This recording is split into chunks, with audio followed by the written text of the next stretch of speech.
Hello, everyone. Welcome to the Spiritual American. My name is Dr. Ann O'Hare, and I'm your host. And today we're going to be talking about my body as my best friend. Before we get started, though, I'd like to invite you, if you enjoy this content and it's helpful to you, please consider sharing, and subscribing. It helps us to reach more people on YouTube and the podcast. And also, please consider sharing with your friends and family so that they can benefit as well. So today we're talking about my body as my best friend. So as usual, I'm going to talk about some of the things that are going on now that maybe would impact my relationship with my body. Now, we've heard all kinds of things: body shame, body image, all kinds of things. But I'm going to go through a couple of different aspects here. And first, I'm going to ask the question, how do I feel about my body? And you can see what the first thought that comes to mind. Now, I can go right into it. Men would feel different than women, young would feel different than old, this, that, the other, skinny or overweight, underweight, this, that. I'm going to go completely beyond all of that. I'm going to say that there are many, many influences that we have in terms of information about our body. Science has given us a lot of knowledge in terms of the physical nature of our body, with the organs, with the male and female, with reproduction, with illness, with vitamins. And then we get into the fitness and exercise and the science of muscles and the science of, and all of that is great. Also, what we learned in terms of how to take care of our body, or different food things that we learned from our culture, all of that is good too. But if I'm going to ask now, if I take all of that aside, all of the science, everything I learned and whatever, and I take it all, gender stuff, male, female conditioning, everything, and just take it and put it aside for a minute and just say, how do I feel about this body? That might take a minute to answer. We are just beginning this podcast. And as we continue to explore, we're going to start seeing that a lot of times we're jumping from one idea to the next rather than having a clear sense of how we really feel about a situation. In one of the episodes recently, I was talking about boundaries, and I was saying that I was so reacting to everyone else that I never knew how I really felt about myself, or I wasn't standing up for myself, or I was just reacting to everything. I'm going to suggest that we have been reacting to all the information that is coming about this body. One thing that just came to mind is expectations based on age. It's supposed to be like this. It's not supposed, this is good. This is not good. Young is good. Old is bad. We have a lot of conditioning. And I'm going to suggest that maybe for the homework, write down all the different conditioning, all the different ideas that we picked up along the way about my body. I'm going to share with you that I'm on a journey with this body right now, that I'm really trying to get a sense of how I feel without all of that conditioning. It's interesting. Maybe when you saw the title of this episode, My Body is My Best Friend, maybe you thought I was going to be talking about diet and exercise and stuff like that. If you notice, if you've been listening, you'll notice that I'm not telling anybody what to do. The only thing I'm usually telling people to do is to reflect or try to look at it a different way. I really believe that if I can see something in a different way, then that will help me to be empowered in that area. If I can break free from some of the other ways that I've been stuck looking at it. So I'm going to share a little bit about my experience with my body, and also some of the ideas that I'm kind of taking on right now. I'll give an example. Like, let's say some of the actresses now are choosing not to get plastic surgery, and they're talking about aging naturally and not coloring their hair and so forth. And what I've noticed is that each individual person, and we normally focus on women, I guess. I'm what I'm saying is my experience. I don't even know if this is the truth. I just know that this is what I'm experiencing. Seems like it's women mostly that are talking about their bodies, but men have it too. It doesn't matter if you're male or female. But I'm really looking at here, how can I make my body my best friend? And I'm saying that the body already is your best friend. Our bodies are there since the minute we come into this world. They give us a chance to express ourselves. They give us a chance to interact with others, gives us a chance to feel things, gives us a chance to move around and do things. And our bodies also give us a family and language and everything else that comes with a body. The soul, the spirit would not be able to have any kind of experience. It's a human experience, right? Human being, right? Human is the body part, and being is the soul, the self, right? So I wouldn't even be able to be alive in a sense of being a human being without a body. I'm kind of letting that sink in for a minute because I think we have had many, many decades of science and illnesses too, medicine, all the illnesses that we've been dealing with the cancer and all different kinds of autoimmune diseases and things like that. There's a lot that people are dealing with the body. But I want to say that ultimately the body is my best friend because the body enables me to be alive here on earth, right? To be a human being. So that's the ultimate. That's like the ultimate. So how can I help or how can I discover my best relationship with this body? That's the journey I'm on right now.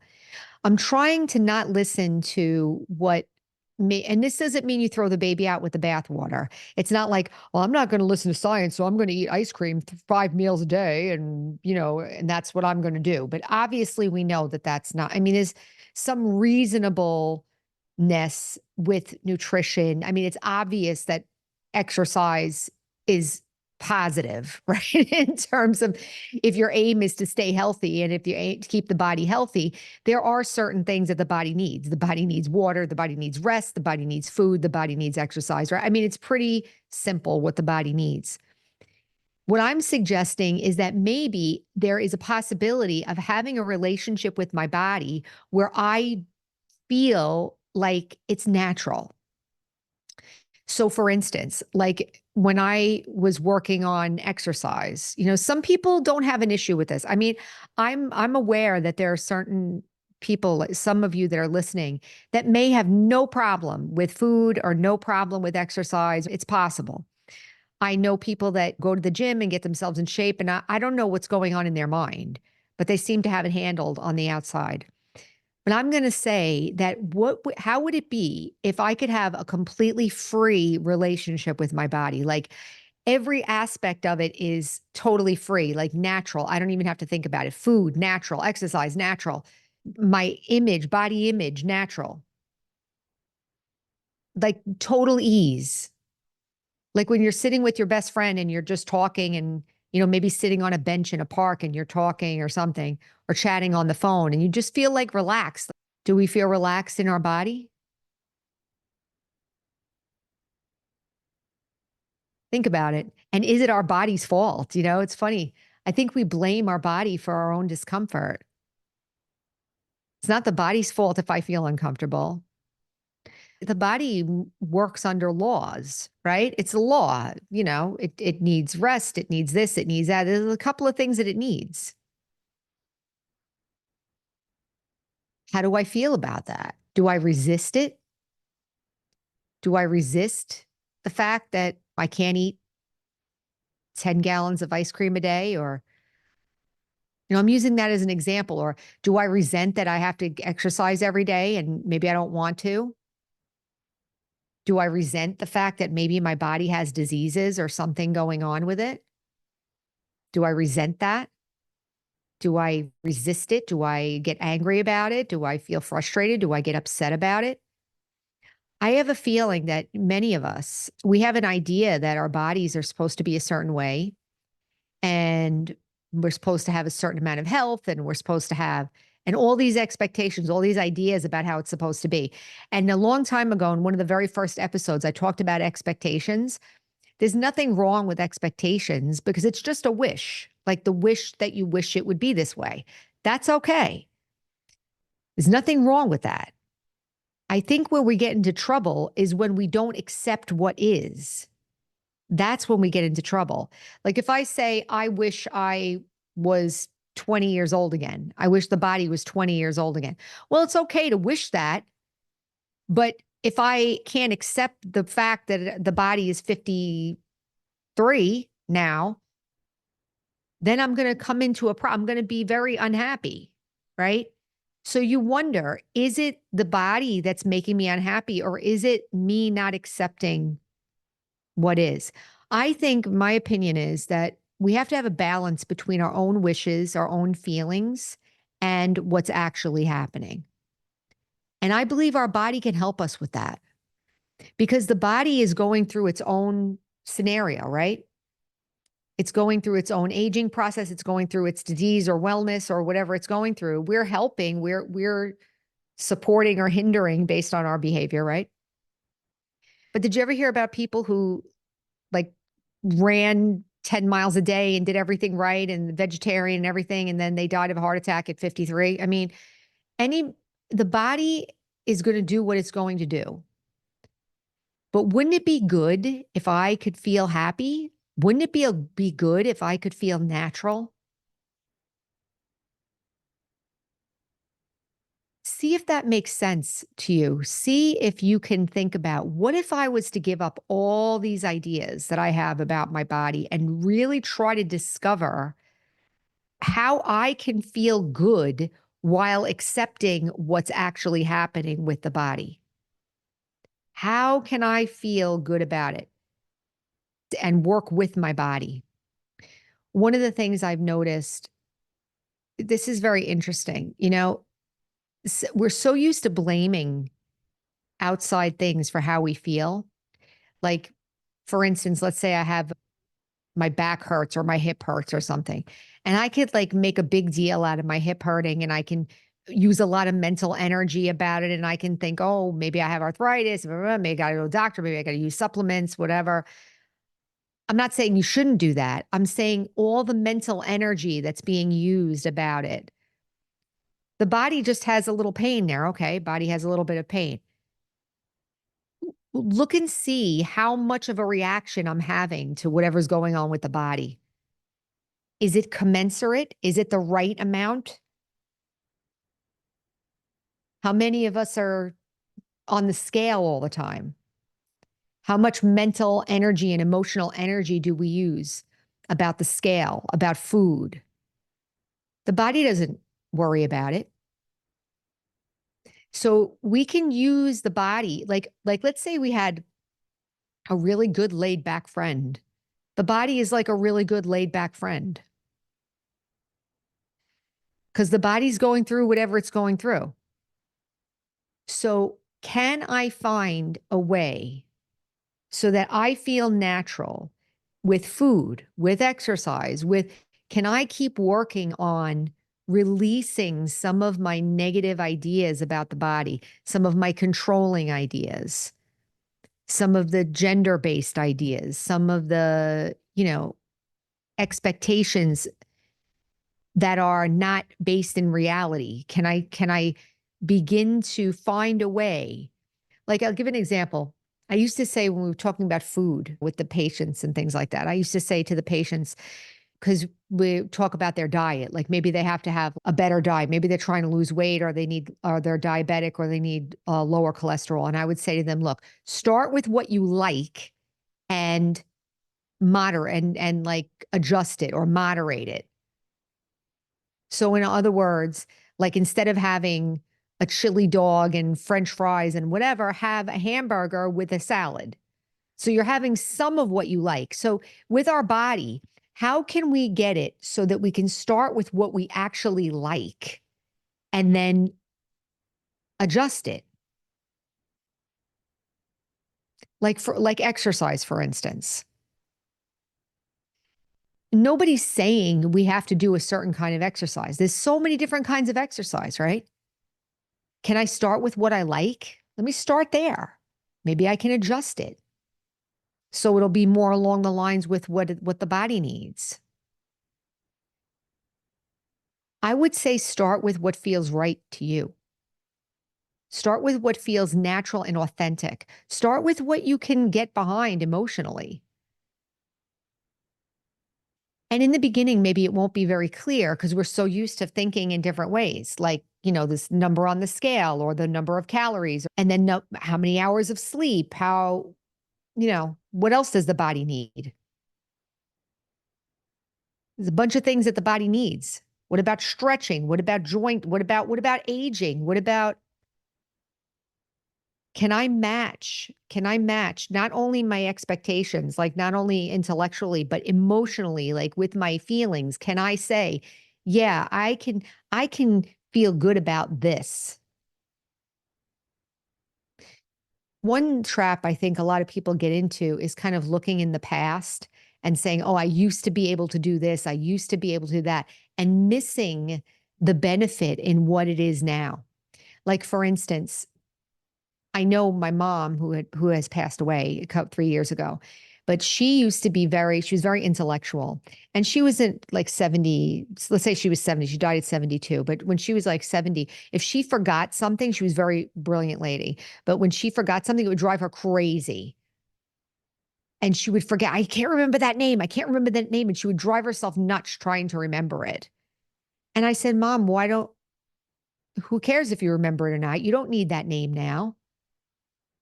So I was trying to tell her that why should she make herself miserable over something that used to be versus just accepting what it is. You don't remember. That's okay. You don't need to remember.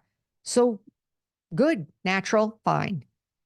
Can I match? Can I start to emotionally match my body where it is?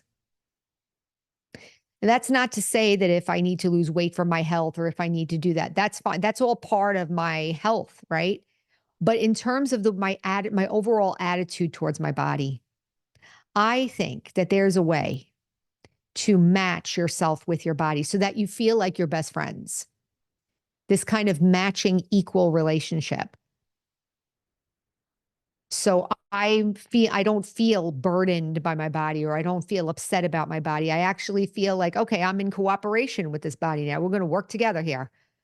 I can see where you're at. I'm going to try to support that. And I know you're supporting me because you're allowing me to be here.